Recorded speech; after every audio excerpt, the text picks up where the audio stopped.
BLO कर्मियों पर अत्यधिक डाटा एंट्री का बोझ थोपने, कम समय में भारी काम का दबाव देने, मानसिक और शारीरिक प्रताड़ना, शिक्षा संबंधित कार्यों के बाहर अतिरिक्त ड्यूटी देने के विरोध में तथा एसआईआर फॉर्म जमा करने की समय सीमा बढ़ाने और ऑन ड्यूटी के स्पष्ट नोटिस की मांग को केंद्र करके आज कोलकाता में सीईओ दफ्तर अभियान विरोध प्रदर्शन और डेपुटेशन कार्यक्रम आयोजित किया गया। यह विरोध प्रदर्शन शिक्षा अनुरागी ऐक्य मंच के बीएलओ शाखा की ओर से आयोजित किया हुआ।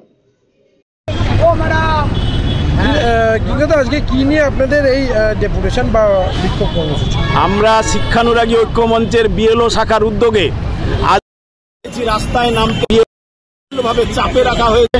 তারা এই কাজের মধ্যে রয়েছেন, অনেকেই তারা বাধ্য হয়ে আজকে আসতে পারেনি, কিন্তু যে বিষয়টা আমরা এখানে তোলার জন্য ছুটে এসেছি সেটা হচ্ছে ডাটা এন্ট্রি করার জন্য চাপ দেওয়া হচ্ছে। বিএলওদেরকে দায়িত্ব দেওয়া হয়নি, অথচ তাদেরকে যে কাজ দেওয়া হয়েছে সেটা এক মাসের মধ্যে কোনোভাবেই সম্ভব নয়। ফর্ম দেওয়া, জমা নেওয়া, তাকে ভেরিফাই করা, তার অ্যাসিস্ট্যান্ট দেওয়ার কথা ছিল, সেই অ্যাসিস্ট্যান্টও তারা দেয়নি।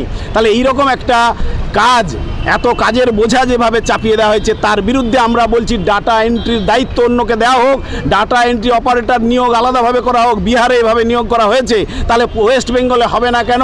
সিইও দপ্তর থেকে বলা হচ্ছে রাজ্য সরকারের কাছে নাকি তারা এই অপারেটর চেয়েছিল।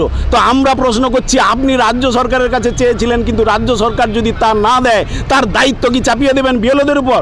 এটা কোনো কথা হলো নাকি? ফলে এর বিরুদ্ধে আমরা প্রতিবাদ করছি যে কোনোভাবে ডাটা এন্ট্রির কাজ বিএলওদেরকে দিয়ে, যারা এই বিষয়ে দক্ষ নয় তাদের দিয়ে এটা করানো যাবে না কোনোভাবেই।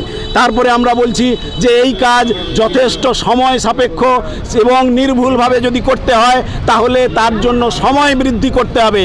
এই দাবিও আমরা তুলে ধরবো আজকে ডেপুটেশনের মধ্য দিয়ে। আরেকটা যে বিষয়, ব্যক্তিগত মোবাইল নম্বর, যে মোবাইল নম্বর বিএলওদের অনুমতি না নিয়ে ভাইরাল করে দেওয়া হয়েছে, অফিসিয়ালভাবে তাদেরকে ছেড়ে দেওয়া হয়েছে বাজারে। তাহলে এই যে 24 ঘন্টা তাদেরকে ফোন করছে, তাদের জীবন বলে কিছু নেই, রাত দিন সমান হয়ে গেছে, তার জন্য আজকে তারা অসুস্থ হচ্ছে, অনেকে মারা গেছেন, একটা আতঙ্কের পরিবেশ সৃষ্টি করা হয়েছে। এর বিরুদ্ধেও আমরা তুলে ধরছি, এই দাবি তুলে ধরবো।